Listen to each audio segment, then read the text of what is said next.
Multiply 12,083 by 12 using long multiplication. Start with the ones digit, 2. 2 times 3 is 6.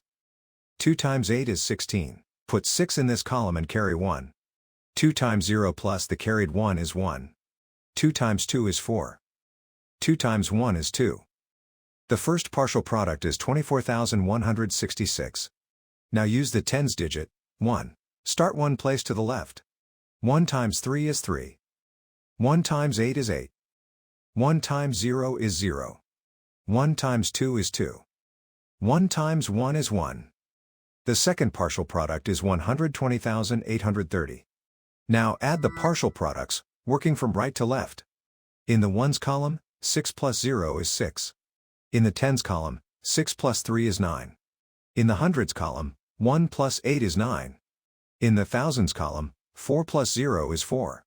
In the 10,000s column, 2 plus 2 is 4. In the 100,000s column, bring down 1.